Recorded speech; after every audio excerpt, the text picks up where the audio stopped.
final da Libertadores desse ano vai ser em Lima, no Peru. O estádio ainda não foi confirmado. Quem gosta de Lima, a gente sabe, é a torcida do Flamengo. O Flamengo foi campeão lá em 2019, né?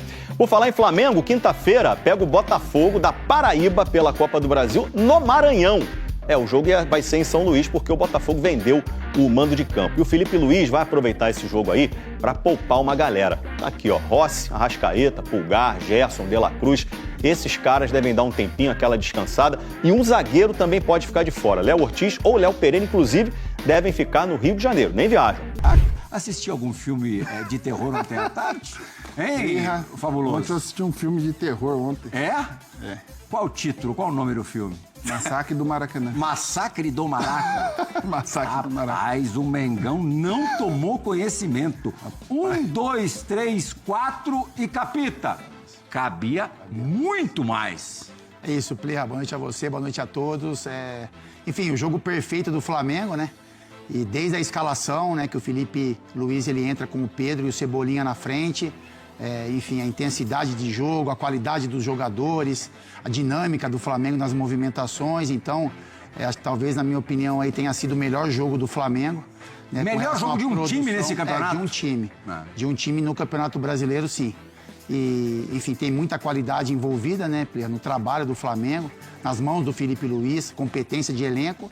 E do outro lado, né, o lado do Corinthians, um jogo para ser esquecido, né? E é um jogo, na minha opinião, que o Orlando ele erra na escalação, na maneira como ele vai enfrentar esse Flamengo no Maracanã. E aí também tem a questão da intensidade dos jogadores, a falta de confiança, né? Logo o Corinthians sofre o primeiro gol antes dos 5 minutos iniciais ali. Então é isso, acho que para o Flamengo é algo que traz muita confiança para esse elenco que já é muito confiante. O resultado que tem um impacto, né? Corinthians e Flamengo. E pro lado corintiano absorver o golpe, corrigir aí muitas coisas que aconteceram de errado nesse jogo, né? Muito trabalho pro Dorival e, enfim, e saber que tem muita coisa para ser trabalhada no dia a dia. Fabinho, o Flamengo com o que tem de melhor praticamente, né? Você pode discutir ali na lateral esquerda, de repente o Alexandre é o titular, ontem não estava presente.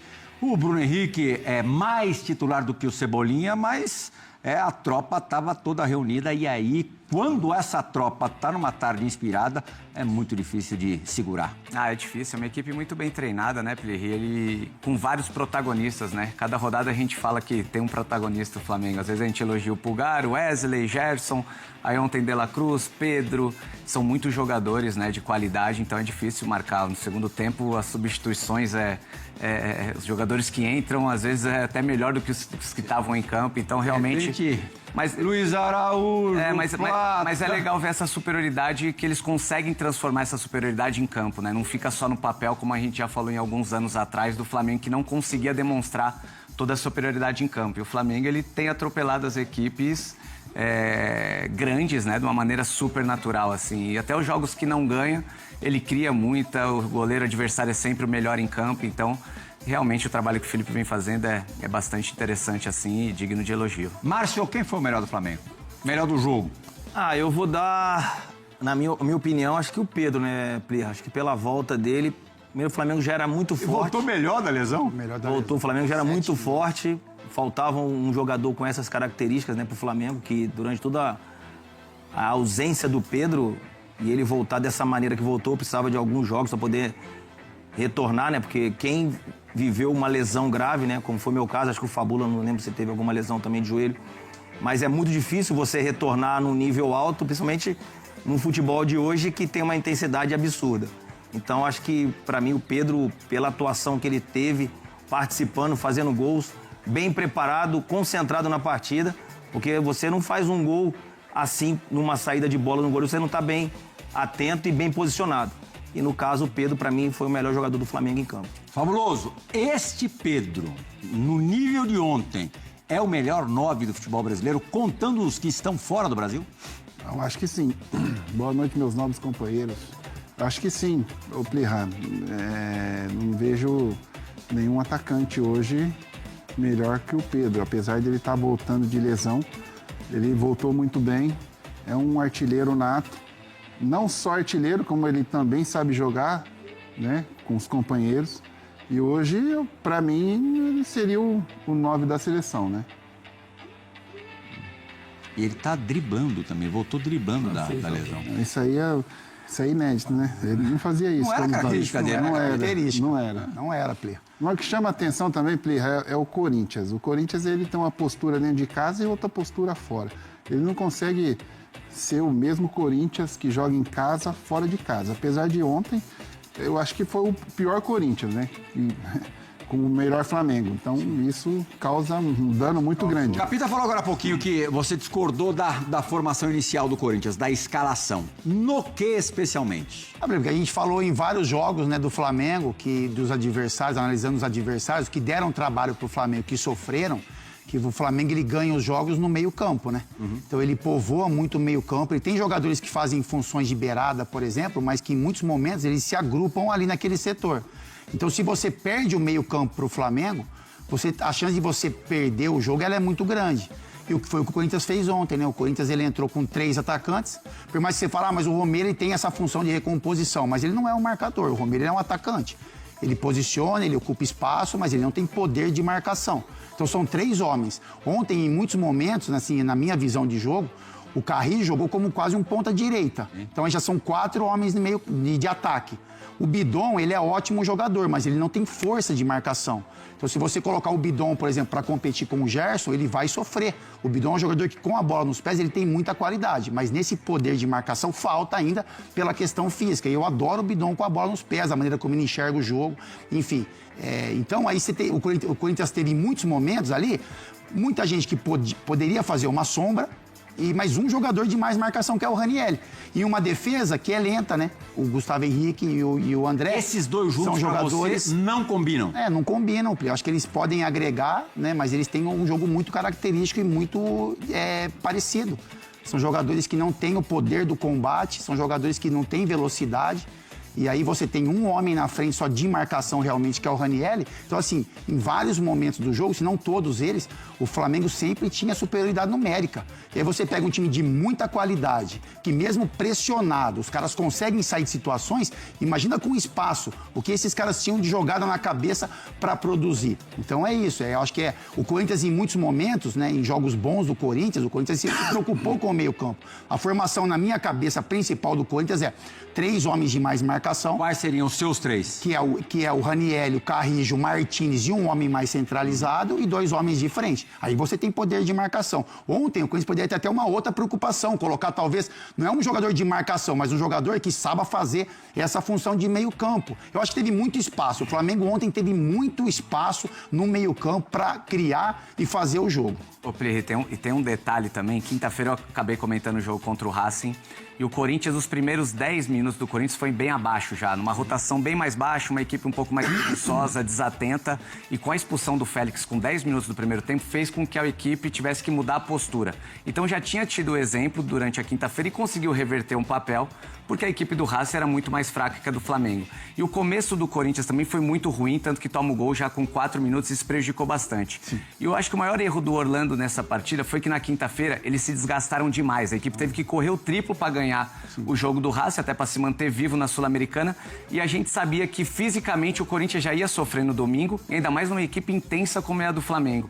Então eu acho que mais do que o esquema, você saber aproveitar outros jogadores um pouco mais fresco para essa partida, sabe? Porque ele iria cobrar isso, iria pedir intensamente. Eu acho que aí foi o maior erro dele. Repetir a equipe, teve uma mudança na zaga por questões de técnica, né? Que o Félix foi expulso na quinta-feira e já tinha que trocar esse zagueiro, porque nos últimos jogos o Félix realmente veio muito mal, mas eu acho que ele pecou nisso. Não só no esquema, mas de colocar jogadores mais frescos, porque quinta-feira fisicamente o Corinthians também Como você mudaria o time do Corinthians, Fabinho? Como você montaria? Não, eu acho que eu tô com o Capita nesse sentido assim. Eu gosto da equipe do Corinthians com 3 meio-campistas e depois do Garro, a gente entrevistou o Emiliano no Bola da Vez, que foi, acho que, o maior pecado do Ramon nesse sentido foi ter perdido o Garro nesse momento assim, porque eles não encontraram uma reposição para isso e o esquema todo sofreu bastante com essa saída do Garro. O Coronado, que é o jogador da posição, também não conseguiu ter sequência. E para você achar um outro jogador para essa função, o Corinthians meio que se perdeu e por isso começou a jogar com 3 atacantes, que na verdade não combina com essa equipe assim.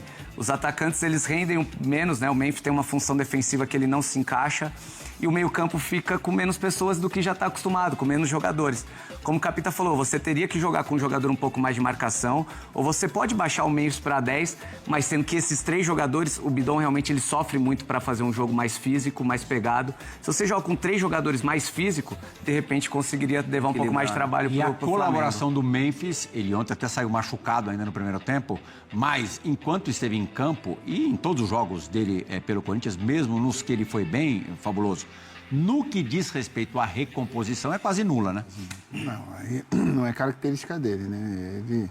E outra, também nos primeiros minutos ninguém viu a cor da bola no Corinthians, né?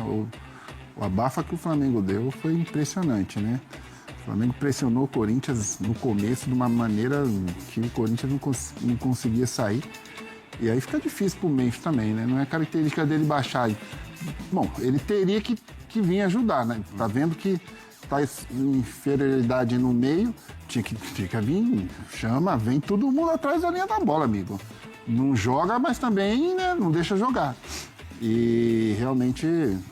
O Matheus Donelli, que foi titular do gol do Corinthians enquanto o Hugo teve machucado, né? O Hugo se machucou na final do Campeonato Paulista mesmo, né? Ele fica ausente por mais de 3 semanas, quase um mês. Até também teve num Bola da Vez recente aqui conosco.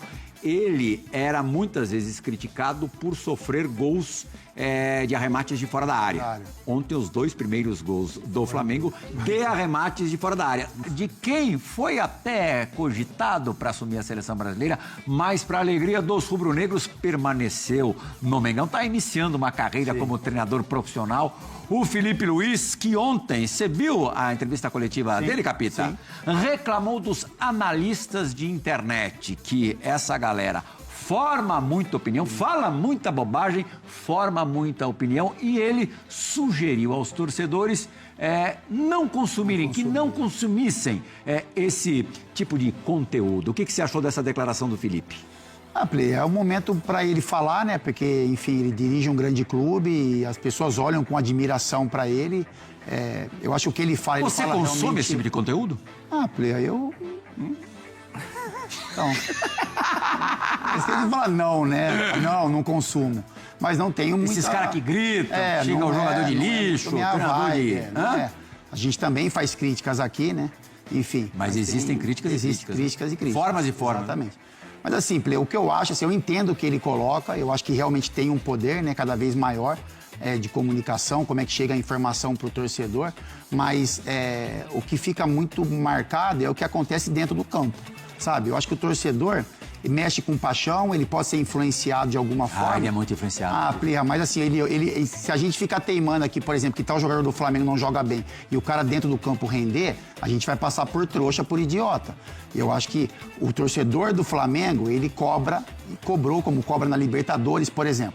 As atuações do Flamengo na Libertadores... Não, o Felipe sentiu na pele depois da derrota para o Central Córdoba. Então, mas as atuações do Flamengo na Libertadores, elas não são nada parecidas com a exibição de ontem. Então o torcedor olha... Por que, Capita? Não são. A intensidade do Flamengo não é a mesma. Por que não? A intensidade não é uma coisa que você consegue imprimir? Não sei se a marcação ela é mais ajustada, se os times realmente olham para o Flamengo assim, o Flamengo é muito superior e a gente realmente tem que fechar a casinha, a gente tem que marcar, jogar por uma bola. Às vezes aqui no Brasil a gente quer, como a gente falou, alguns times do Brasil querem enfrentar o Flamengo de igual para igual, de peito aberto, a gente é capaz, enfim, aí alguns conseguem, outros não. Esses times que o Flamengo enfrentou na Libertadores, era assim, a LDU, eu vi o jogo antes da LDU do Flamengo, os caras sufocaram o adversário, marcaram sob pressão, os zagueiros estavam na frente da linha do meio campo, em casa. Contra o Flamengo, como foi a marcação? Os caras foram lá para trás, fecharam o meio campo, não deram espaço para o Flamengo. Jogando em casa. Jogando em casa. E é isso. Então o Flamengo de ontem, ele não foi o Flamengo da Libertadores. E por conta disso, o torcedor vai pressionar um pouco, enfim, mas ele vai olhar e falar assim, pô, mas esse não é o Flamengo que a gente está acostumado, esse não é o Flamengo o que o Flamengo pode produzir, o torcedor olha dessa forma. Mas quando você vê o Flamengo de ontem, isso tudo é retomado novamente, a confiança, a alegria, enfim. Então é pertinente o que o Felipe Luiz falou. É lógico que esses caras ele têm influência, como a gente também tem quando a gente vem aqui e dá uma opinião sobre, mas é o campo que mostra, e eu acho que o torcedor do Flamengo, com algumas observações, reconhece o trabalho que é feito, a qualidade do elenco e está muito feliz com o que está sendo produzido. Fabinho, o que você achou da declaração do Felipe? Cara, eu acho que como a gente analisa quarta, domingo, é muito jogo para o cara manter um alto rendimento assim a todo momento. Eu acho que você tem que fazer uma análise maior, mais macro do trabalho. A gente sabe que o trabalho do Felipe é muito bom. Óbvio que uma hora ou outra ele vai dar uma derrapada. E quando eles falam em alguns argumentos, que a gente pede argumentos a todo esse momento, né? O porquê não jogou bem, por que não ganhou? E eles dão a resposta dele, a gente acha que soa muito como desculpa, que a viagem é longa, que é altitude, que essas equipes vêm jogar fechada dentro de casa. Mas eu acho super natural, quando você joga quarta e domingo, você não consegue manter uma atuação dessa. Como você acredita que quarta-feira o Flamengo, terça-feira o Flamengo vai fazer uma outra atuação como essa, no domingo ele vai conseguir fazer de novo e manter durante 80 jogos da temporada. O Super Mundial, ele estreitou demais o calendário em 2025. Aqui é Flamengo, o maior do Brasil. No Flamengo só permanece quem aguenta. É 8 ou 80, mais ou menos a torcida arrebenta. Aqui são só os melhores.